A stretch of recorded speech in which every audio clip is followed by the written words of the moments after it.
hello, Abraham. I have been taking my hikes and saying, oh, Abraham, I'll say this. I'll ask you about this. And then I listen to a CD and get the answer.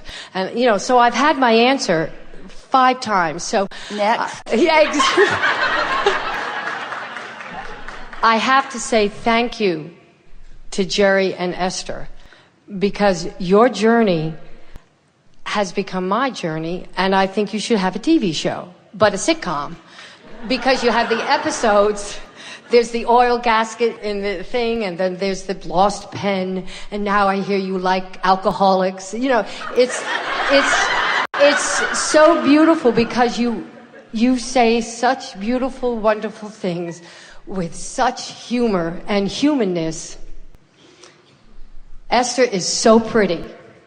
And if there is ever a show, I am an actor, so we're going to get to that. I could play you because I think you're beautiful. Okay. So I go around in my vibrational being a lot of the time. I'm very conscious that I am this vibrational me and I'm the human me. And I'm really good at the vibrational me until I get to an audition. And then that is so real. And there's someone here who's in a TV show that I see all the time. And what did she do that I don't do? She has red hair now, and I already have red hair. So I have the best manager in the sky. I've been doing this a long time, and I'm very good at it. So I have the best manager in the sky. And actually, when I say thank you, thank you, thank you, that makes me feel best. But yet, I still don't make all the money that I would like. Here I go. All the money that I would like at acting. I love you. Thank you. How do you think it is possible to present your vibrational advertisement to the universal concierge and directors if you have not achieved the vibration of it? In other words, that's why it's easier for the actors who have been working to be the next ones who are chosen, because their expectation is such, it just makes it logical.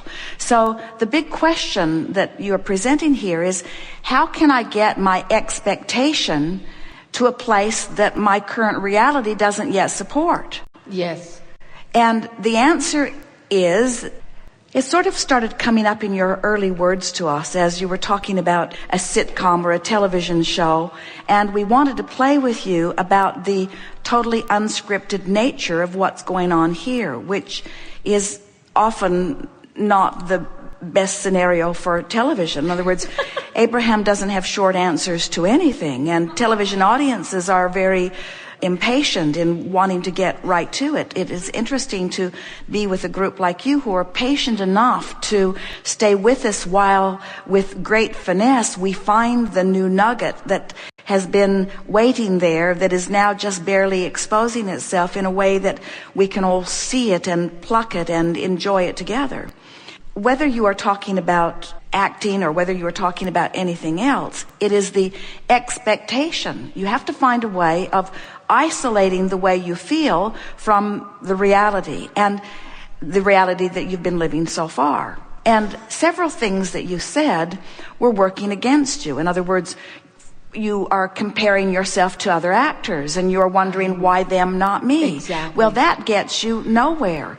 The comparison that you want to make is the comparison between you and you. That's the only comparison that matters. So when you walk into an audition, it's interesting if your attention is very much on what they think of you.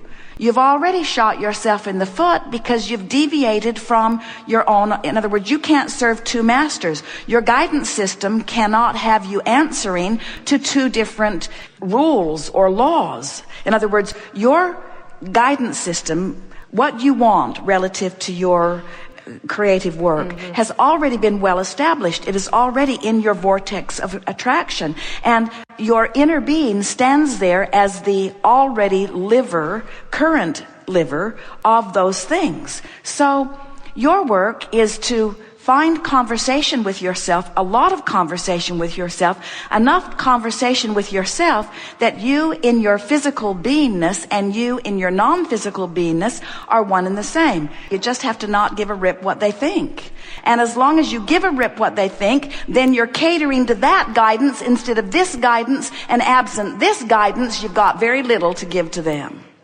And they'll pick the one who's in alignment every single time. They'll pick the one who's in alignment, even though they may not even understand what alignment is. Because someone in alignment, first of all, you don't freeze. Next of all, you know what you're doing. Next of all, you're natural in what you're doing. In other words, everyone should be so lucky as to work with someone who's tuned in, tapped in, turned on. Thank you. Hello, Abraham.